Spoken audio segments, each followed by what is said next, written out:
Hello, everyone, and welcome to Week 8 of Poll 101, American National Government. The next 2 weeks of this class should be pretty interesting. We'll be discussing voting this week and campaigns and elections next week, all right before the 2020 general election. So today we're going to focus on voting, and I'm going to cover some key terms and concepts from your book that I think that you should know, and then we're going to focus on everything you need to know to cast an informed vote for the upcoming election. So with that being said, let's get started. Casting your vote on Election Day is not the only way to participate in politics. Remember, politics can best be understood as who gets what, when, and how. So there's a lot of things you can do to influence this balance of power and make your voices heard. Voting, donating to political campaigns, even volunteering to work for a political campaign, writing your congressman are all examples of how you can directly participate with government institutions, but our interaction with politics is not limited to government institutions. Volunteering in our communities, donating to charities, even just shopping locally, and supporting small businesses are all things you can do right now to alter the balance of political power right here in your own community. And lastly, you can be an advocate or ally for specific issues that are most important to you by engaging in unconventional forms of political participation, such as protests, boycotts, sit-ins, or marches. Are you frustrated that Jeff Bezos could spend $10 million every single day for the next 50 years and still have money left over? An unfathomable amount of wealth. Yet the company owed $0 in federal taxes for 3 years and doesn't bat an eye when firing employees who take bathroom breaks longer than 6 minutes. So unsurprisingly, the boycott Amazon movement is hugely popular among progressives and advocates who want to call attention to corporate tax evasion. So just the action of becoming informed, educating your social network, and taking action, be it protests, boycotts, community volunteering, or voting, these are all examples of how you can directly participate in politics. But the extent of our political engagement and participation rests upon a complicated cost-benefit analysis. Ask any American whether they want their lives to get better or stay the same. They're probably going to say they want their lives to get better, but almost half of Americans don't do anything about it. They don't take any measure to change anything about the balance of political power in our country. On average, since 1972, only 50% of eligible voters actually cast a vote. Today, less than a third of Americans openly endorse a candidate on social media, and about 20% have ever contacted an elected official. Only 14% of Americans report donating to a political campaign, and 5% of Americans have ever worked on a political campaign. So I don't know about y'all, but these are pretty sad statistics when we're talking about political participation in a government that is supposed to be run by the people. And when significant portions of the electorate don't vote, that means that there's a very small group of Americans who are actually calling all of the shots. So who are they? Well, those with a college degree are most likely to turn out. As people become more educated, the probability that they vote also increases. We refer to this as a positive relationship or trend because both factors increase positively together. Notice turnout is abysmal among Americans who never graduated high school. We see another positive relationship with income. As income increases, the likelihood that you will vote also increases. We see another positive relationship with age. The older you get, the more likely it is that you will vote. And the literature on voting behavior also has long identified a gender gap in American politics, where women are significantly more likely to turn out than men. Why is this? Well, there's a lot of different competing theories out there, but I think the one that is most persuasive boils down to the traditional gender roles we still subscribe to today. I think there's a lot of societal pressure placed on women to be the caregiver and the homemaker, even if they happen to be the breadwinner in their family unit. And so you have a lot of women who still bear the brunt of raising children and facing a dearth of affordable childcare options. Single women with children are extremely more likely to live in poverty. This phenomenon is referred to as the feminization of poverty, and thus they're more likely to receive social benefits from the government. food stamps, Medicaid, etc. So because of society strongly emphasizing these roles for women, the role of domesticity, they inherently interact with the government more. They're more likely to receive government benefits, which makes them more apt at identifying what the government does well and what the government does poorly. The answer as to why women turn out more than men is actually a very complicated one. And one of the potential answers I've offered you here really just scrapes the surface of a fascinating area of scholarship known as Women and Politics, which is actually a course that I will be teaching here this spring. So if you're interested in learning more about the social, economic, and political differences between men and women in the United States, think about registering for that course. Okay, we got a little sidetracked, but let's shift the conversation to race now. White Americans also turn out at higher rates than any other racial group in the country, and a lot of this can be explained with previous graphs that we've seen. One thing in particular that drives this, political scientists argue, is economic empowerment. You probably heard a lot about the gender wage gap, that women only make 90 cents for every dollar that a man makes. But did you also know that when you incorporate race into the calculation, it paints an even bleaker portrait of economic equity in the United States? When we look at the intersectionality of race and gender, we see huge intragroup disparities, and a lot of social scientists argue that these factors play a major role in influencing whether we vote or not. Those individuals in our society who are the most disenfranchised, the ones who have the lowest economic equity, often face the most obstacles when it comes to voting. And it's not as simple as just going to vote on your lunch break and, coming back to your job. But for many Americans, they work multiple jobs. They don't have leisure lunch breaks. They might have to consider having someone watch their children if they want to vote after work, if that's even an option. So the number of obstacles are significantly higher for those with the least economic power in our country. So another factor that I want to point out are the historical trends regarding voter turnout. So as we can see from this graph here, voter turnout has consistently been declining over the last 30 some odd years. So why is that? And I want to spend the rest of the lecture kind of discussing why turnout is so low in the United States. Again, like we said at the beginning of the lecture, only about, on average, 50% of Americans who are eligible to vote actually vote. Why is that? And this isn't a function of democracy in general, that just half the people vote, half the people don't vote.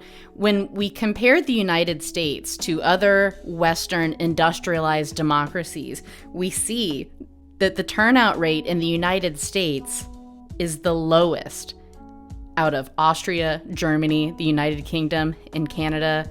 Significantly lower. Look at Austria, whose voter turnout ranges anywhere from about 90 to 70% on average in each election. So how do we explain this? Why is the United States turnout so much lower than other democracies?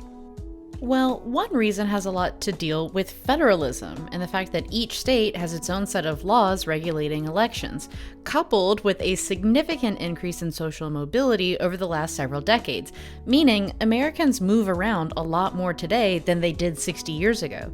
About 40% of Americans move to a different state in order to pursue their education or for employment, and almost 1/5 of Americans have lived in 4 or more states.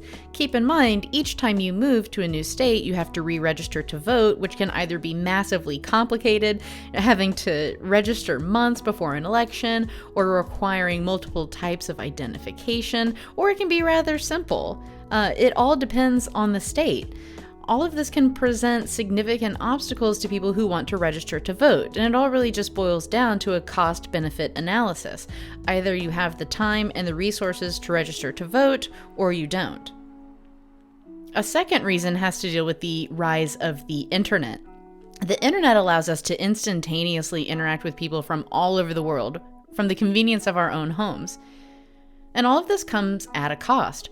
More digital interactions come at the expense of less face-to-face interactions. And a lot of social scientists argue that the amount of time we spend online has a big impact on further entrenching our polarization. The anonymity of the computer screen makes a lot of people behave differently in social interactions than they would in face-to-face interactions. It's easier for people to bully and disparage each other when they don't have to deal with the physical consequences. And this is one reason why social discourse on the left can be so hostile to those on the right and vice versa, particularly when those interactions occur online. Altogether, this creates a highly divisive environment where people in the center feel overwhelmed by the level of conflict and ultimately choose to not participate in politics at all because the whole thing, frankly, just looks ridiculous. And both of these factors bring us to point number 3, the decline of social capital. Social capital is the degree of connectedness within a community, and scholars such as Robert Putnam argue that social capital is on the decline. From bowling leagues to card clubs, religious groups, civic organizations, people are less likely today to participate in organizations that bring together diverse groups of people. These face-to-face groups and organizations are critical opportunities for us to share ideas and learn from different perspectives. And because we're increasingly polarized and we move around more than ever, and as our interactions with other Americans increasingly take place in a digital format, all of these factors have generally contributed to a devaluation of community and connectedness. And when we feel a lack of community and a lack of connectedness, and when we perceive everyone around us as so hostile and ideological, then why participate in government? Another key factor that contributes to the decline of voter turnout are sheer demographics. So as we discussed earlier in the lecture, older Americans are significantly more likely to vote than younger Americans. And again, this is a function of a cost-benefit analysis. Older Americans are significantly more reliant on government programs such as Social Security and Medicare. So there's more on the line for them when it comes to voting. And older Americans want to make sure that these programs go untouched by politicians and that they have access to the programs that they've spent their whole lives contributing to. So it's no wonder that politicians rarely talk about affordable college or forgiving student loan debt or have an honest conversation about the minimum wage, because young Americans are those who are most affected by poverty and the least likely to vote. So why cater your political campaign towards a group of Americans who don't even turn out to vote? It's all strategy. And that's why most politicians exclusively talk about Medicare and Social Security and social safety nets, because they're trying to convince the group of Americans who they know will always turn out to vote for them, because they are the votes that they can count on. And finally, generational effects, which we discussed in the public opinion lecture, is perhaps one of the strongest factors that explains why voter turnout has declined so rapidly, especially over the last 40 years. Government scandals like Watergate significantly decreased Americans' trust in government, and we're constantly talking about government corruption and self-interest and people who are increasingly skeptical of the true motivations of government. So the election of Donald Trump should really come as no surprise to anyone. A non-career politician, internationally recognized businessman who ran on the platform of draining the swamp and getting rid of establishment politicians was a wildly popular message that many Americans were desperate to hear. It was a refreshing message that so many Americans had been waiting so long to hear. Though that's not to say Trump's first term in office was void of any scandal itself, from the Russian interference in the election of 2016 to the Ukraine scandal to impeachment, and now Trump reinforcing the same narrative of government corruption and stoking fear and distrust in the electoral process via voter fraud in the 2020 election, engaging in activity and rhetoric which is known to decrease trust in government. It creates an environment where voters simply do not want to participate in politics or vote. Though many are expecting record voter turnout this November, this is largely a function of this election being a referendum on the president. And this is something that we're going to talk about in a lot more detail next week when we discuss elections. And lastly, let's talk about some of the differences between the United States and other industrialized democracies that make turnout in the United States so much lower. So, for starters, voting always takes place on the first Tuesday in November in the United States. In other countries, voting is often several days long. In the United States, the voting day is not a national holiday. People have to find time to go vote in their work schedule. In other countries, voting is a national holiday. Everybody has the day off. In the United States, voting is not mandatory. However, in other countries, they require individuals to vote. Voting is mandatory. This is referred to as compulsory voting. And if you don't vote on election day, the government can actually fine you for not voting. In the United States, we require a formal voter registration process, which requires you to bring in your ID or proof of residency, along with a variety of other steps in which you are allowed to vote. In other countries, there is no formal voter registration process. In the United States, each state has different laws that regulate those elections. In other countries, most countries have the same rules throughout the entire country. Keep in mind, not many countries in the world have a federalist system like we do. Lastly, the United States has many elections, which causes voter fatigue. We have our local elections, we have our state elections, we have federal elections, we have special elections, and all of those can occur throughout the entire year. In other countries, most offices are elected at the same time. So these are just a few reasons and kind of differences regarding the United States electoral system that kind of highlights there's a lot more obstacles and it's a lot more complicated and there's a lot more elections that happen in the United States than in other countries. So as for many of you who I've learned throughout the semester have just recently turned 18, and this is probably going to be the first election, the first national election that you'll be voting in. These are questions for all of you to consider moving forward as an American citizen. Should election day be a national holiday? Should voting be mandatory? Should there be, less stringent requirements for voter registration? All of these issues are decided ultimately by you guys. So these are important questions to consider, and many politicians out there advocate for these type of ideas. So if these are important to you, I'd encourage you to think a little bit more about these ideas. Do you think that they would work? Do you think that they would not work? Do you think that they would increase turnout? Do you think that they would decrease turnout? Are they American ideals? Is it constitutional, right? Could we, under the current state of the United States Constitution, fine individuals for not voting? Is the act of not voting a form of expression, right? So all kinds of really interesting questions for you to consider moving forward. Ultimately, as all of you guys earn the right to vote, these are ideas and policies that you will ultimately decide. And on that note, I want to shift real quick to just like a really brief discussion on everything that you need to know to get prepared for the election in Wisconsin coming up in just a few short weeks. And it's okay if you're not eligible to vote yet. This is going to be a really helpful resource for you to use throughout the future. Instead of having a traditional video lecture quiz like we've had in the past, today I want to have a different assignment for you that's due, where you just focus on all of the different candidates that are running this November, and have this as an opportunity for you to get accustomed with the politicians who are running and some of the topics that are going to be on the ballot.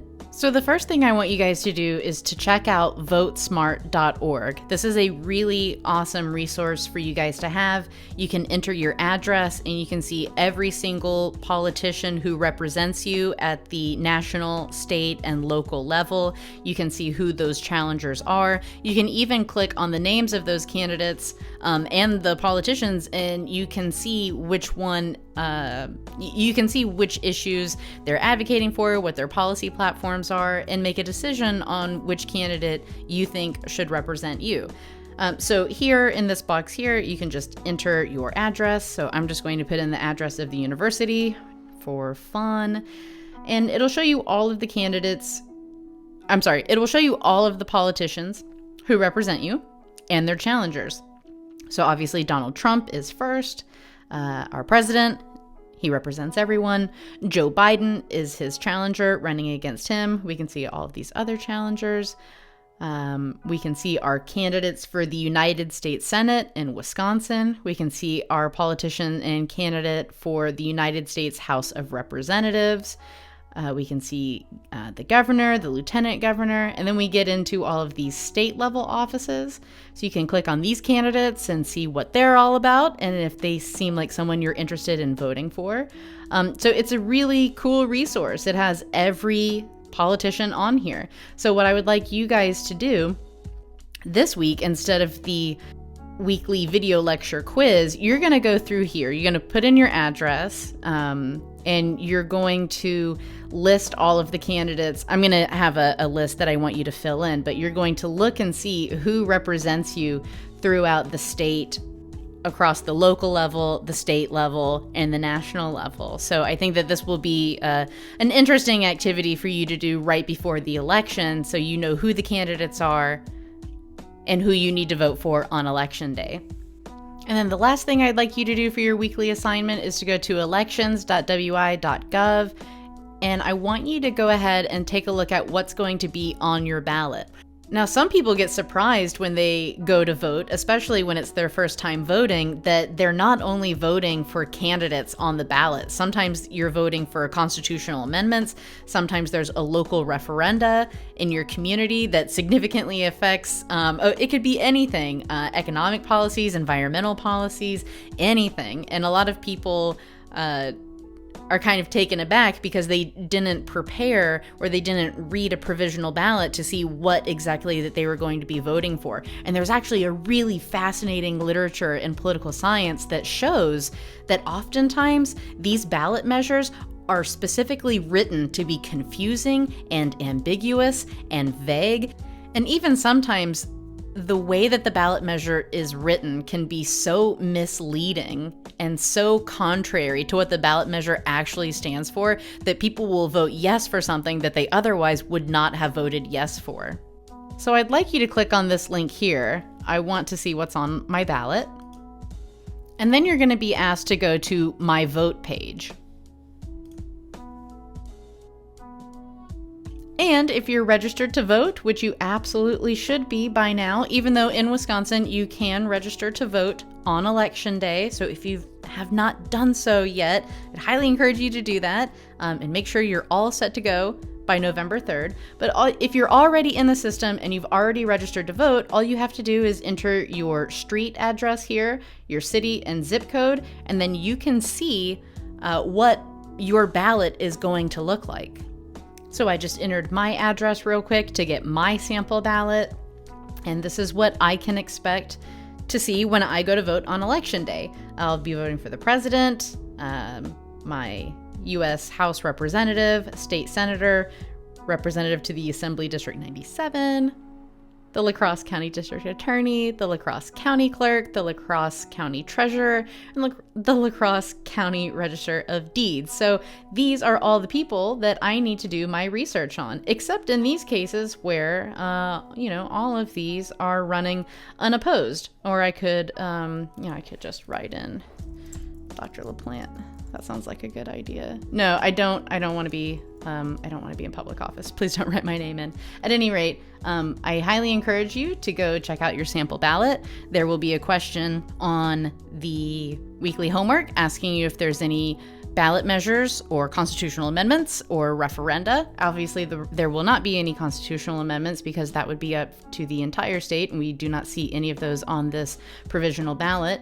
But maybe you don't live in La Crosse proper, and maybe there is a ballot measure. So I would encourage you to go check that out. And then in the homework, it's going to list, were there any ballot measures or referenda on your ballot, and it'll ask you to explain those. And if there's nothing, you can just leave that blank. But that's what I wanted to do for this week. I wanted to try to add some applicability, have you guys learn something and get prepared for the election. At any rate, that is it for this week's lecture. I hope you enjoyed. Stay healthy, stay safe, and as always, thanks for watching.